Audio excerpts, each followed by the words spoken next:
Welcome to the podcast. If you'd like to listen to an ad-free version of this episode and all of our episodes, then search True Crime Today Premium Plus on Apple Podcasts and press subscribe. That's our premium channel where all of our ad-free and advanced episodes live, all in one place. True Crime Today Premium Plus. Search it on Apple Podcasts and press subscribe. Even try it for 3 days free. Not all monsters are under the bed. Some are sleeping next to you. Welcome to Hidden Killers with Tony Bruschi, featuring retired FBI Special Agent and Chief of the Counterintelligence Behavioral Analysis Program, Robin Dreeke. Lyle and Eric Menendez are not going to be home for the holidays. There's not going to be the HGTV special where Eric and Lyle put shiplap up with Joanna Gaines, unfortunately. They're going to be in prison. The judge saying, we're going to wait till January 30th and 31st to decide on your fates. And, well, for good reason. He says there's a new AG coming in, wants to get their opinion on all of the evidence that has resurfaced and to review it all. And then decide, where this goes next. There's still some hoops to jump through, including a parole board. Joining me to discuss, Robin Dreeke, retired FBI Special Agent, Chief of the Counterintelligence Behavioral Analysis Program, and author of the book that's on the wall behind him and that I have in my hand right here. Good. Would this fit into a stocking? I have a wide enough stocking. I think that would work. But it is a good Christmas gift. Get it wherever books are sold. So what's your thoughts? Are you surprised that they're not out by Thanksgiving? Do you think that this is all going to kind of fall apart here? What's your take? I have two. When I first heard it, I was disappointed. Mm-hmm. Because like you feel for I feel for these two. Yeah. I mean, and so I really wanted them out sooner rather than later. But then my pragmatic brain kicks in, and I understand. I give props to the judge for honoring the process. Sure. I mean, as we have to have faith in our institutions and our law enforcement officers and our court processes, and we just need to have faith and trust in our things that we do to keep things functioning well and equitably. And so I see the reason behind it. I'm disappointed for the boys, but what's another month or two waiting? Yeah. So disappointment is me, Robin, personally. Pragmatically, I get it. Yeah, I mean, it's a bureaucratic type move. You got to like the next person's in, even though the other person already said okay.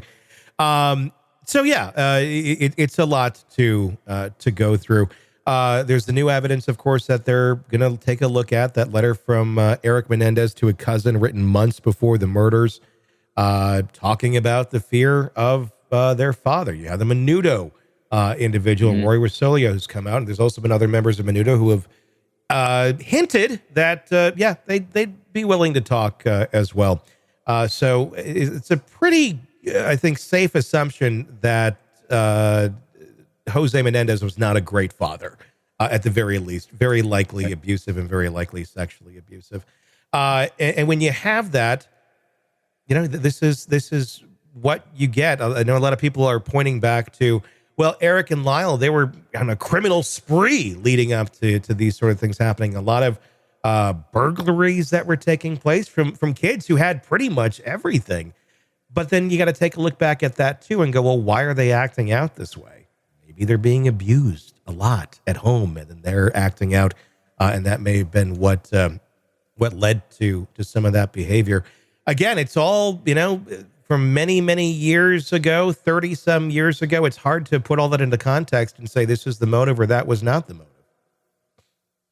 Yeah. And when they didn't allow a lot of this evidence back then to come to the jury, I mean, how could you have anything but the outcome that they had? Again, when you take in the context of the time period, the challenge of convincing someone back then that a male father could sexually abuse his boys was just unheard of in that time period, at least in the public forum, it was.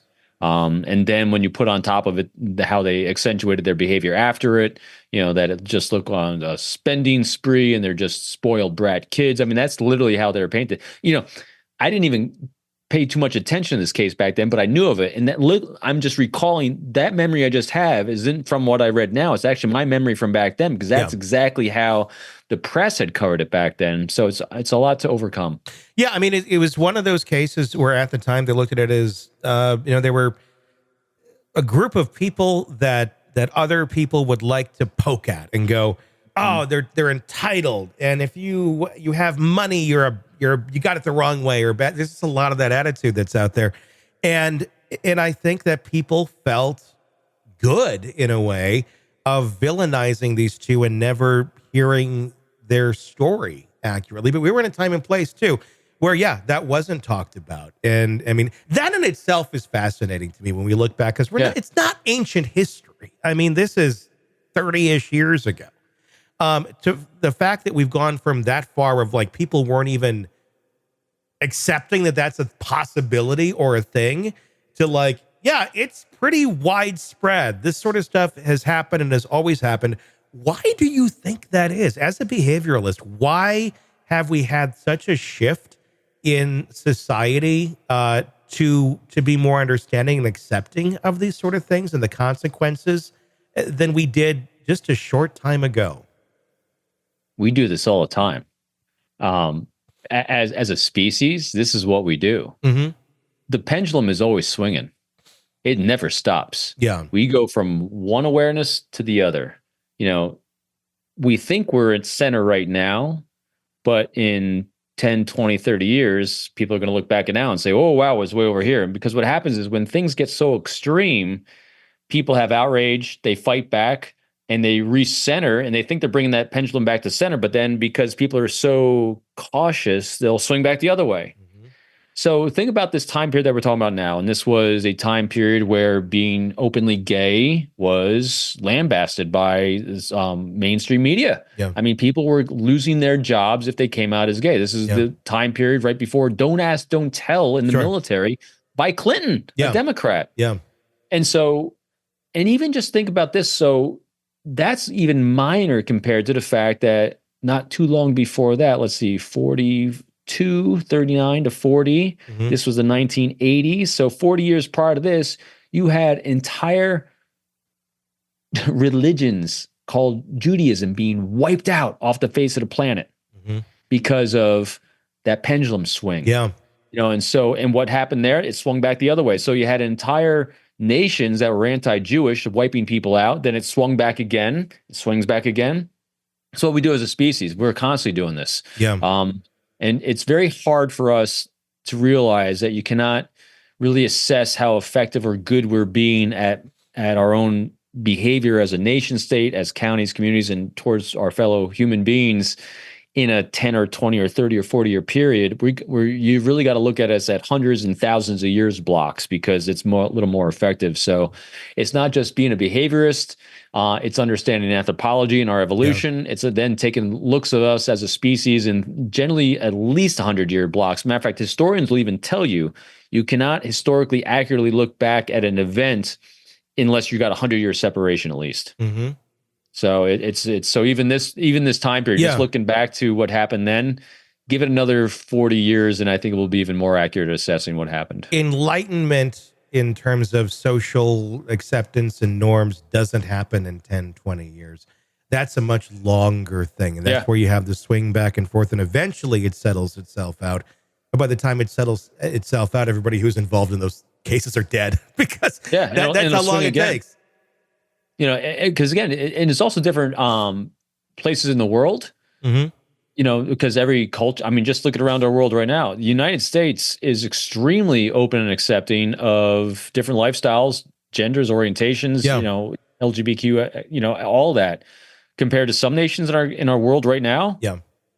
Not even close. Well, women's rights in our country is extremely much better than a lot of other countries as well. So it's also culturally dependent. And another interesting, I think, aspect of this, if you look back on it into that time period, is society as a whole really had a weird way of looking at sexual abuse of same sex onto another, or abuse of children, and conflating that in some way, shape, or form of well, they're just gay. Like, there's abuse, and they're not the same thing. It's not the same thing whatsoever.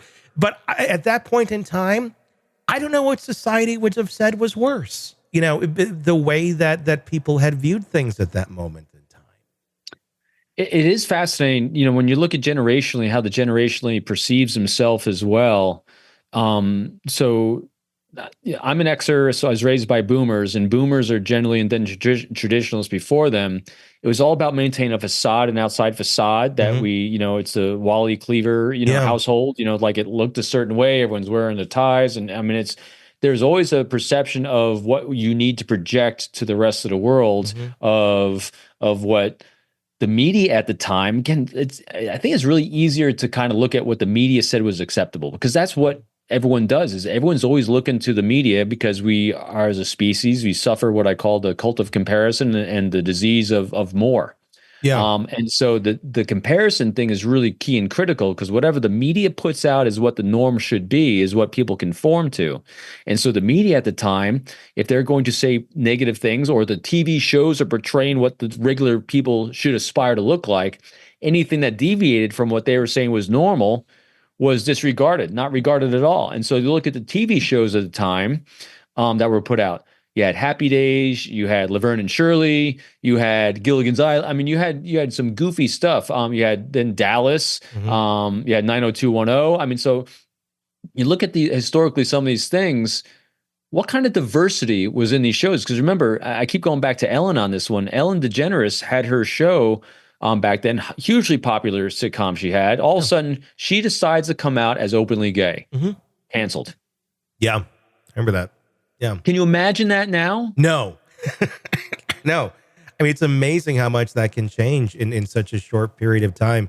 Yeah. And how people's attitudes can be more enlightened, and then in other ways, and we look at other aspects of society and feel like we've regressed quite a bit. But that's why. So I study and love anthropology and history and evolution and all these things, because it gives me beautiful context to know that, hey, we're better today than we were before. We're not perfect today, and we'll be better tomorrow. And so, and then just asking yourself, instead of getting emotionally wrapped up on it could be better. Of course it could be better. I always ask myself, what specifically can I do to impact that? And so that's what we do every day, is we solve problems.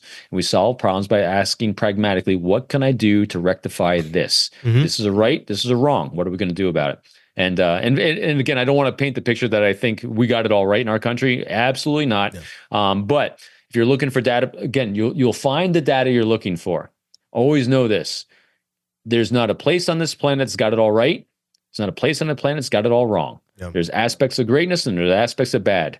You'll find what you need to find, and then you can take all that goodness and what are you going to do to incorporate it into what we're doing now to kind of move that dial forward for us. Welcome to the podcast. If you'd like to listen to an ad-free version of this episode and all of our episodes, then search True Crime Today Premium Plus on Apple Podcasts and press subscribe. That's our premium channel where all of our ad-free and advanced episodes live, all in one place. True Crime Today Premium Plus. Search it on Apple Podcasts and press subscribe. Even try it for 3 days free.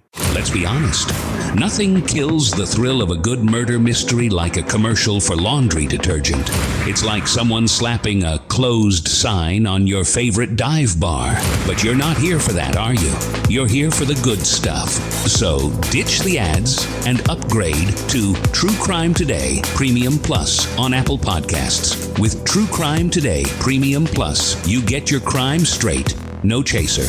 Commercial free with extended interviews and early access. It's like getting the bartender's special when the bar's already closed. Search for True Crime Today Premium Plus on Apple Podcasts. Subscribe and drink it all in.